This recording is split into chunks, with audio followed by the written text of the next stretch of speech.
It is a beautiful day here in Dillon. I am Suzanne, the Marketing and Communications Manager for the town of Dillon, here with Nathan, our town manager, to discuss what happened at the October 8th Town Council meeting and work session. Nathan, how are you today? I'm doing great, Suzanne. How are you doing? I'm great. I mean, it's a beautiful October day. We've been really lucky with this amazing fall weather we've had.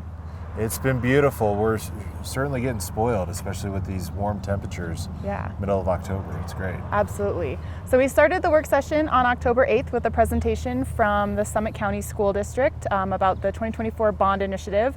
And then we launched into the topic of the night, which was housing. Can you talk a little bit about that? Yeah, we've talked a lot about housing. We started out with the Housing 5A goals of what the town council would like to see as priorities and what we can do with our housing funds. So one of the issues that's going to be coming back forward at the next meeting is an MOU with Summit County government to partner on a housing helps program, not only in the town of Dillon, but also neighboring areas in unincorporated Summit County. So think of like Dillon Valley, Snake River Basin, Summerwood, Summit Cove, and even down into Keystone. Since we have those monies available, the program that's been initiated by the county has been doing really well. They're currently just focusing on people trying to buy property, which is great. So we're trying to partner with them, help bring that forward here yet again. And then, some of the other priorities are, of course, the build, buy, acquire, etc. However we can make it happen to get more attainable workforce housing units here, not only in the town of Dillon, but in the northern end of the county.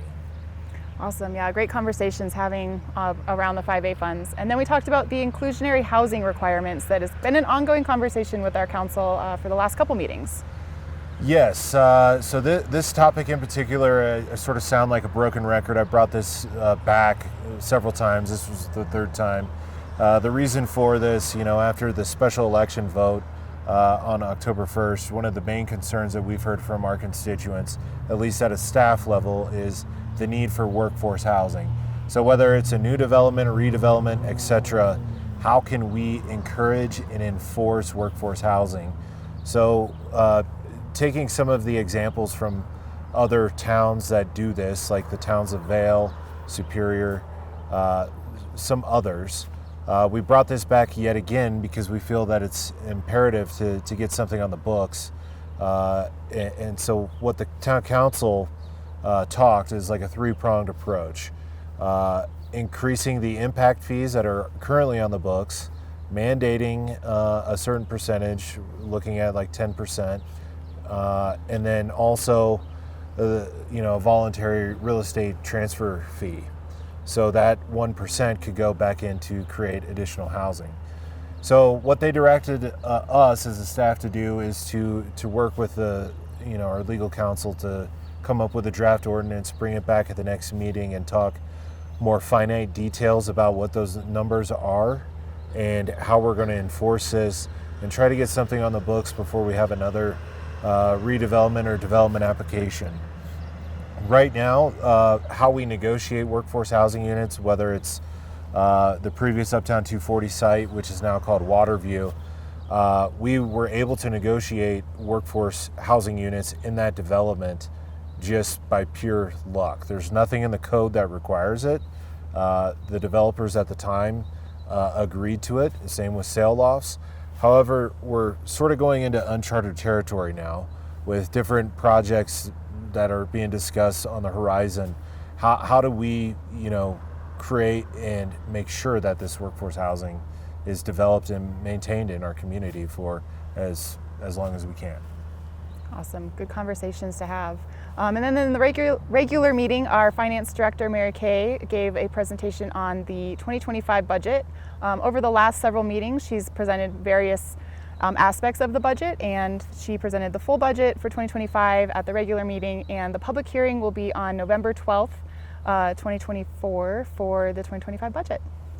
Coming up on our October 22nd work session, the town council directed our newly hired legal counsel to draft some roles and responsibilities for the town council members to talk about, review the draft. We're going to go section by section almost line by line, to give some parameters on what they should be doing as a town council. So be looking for that.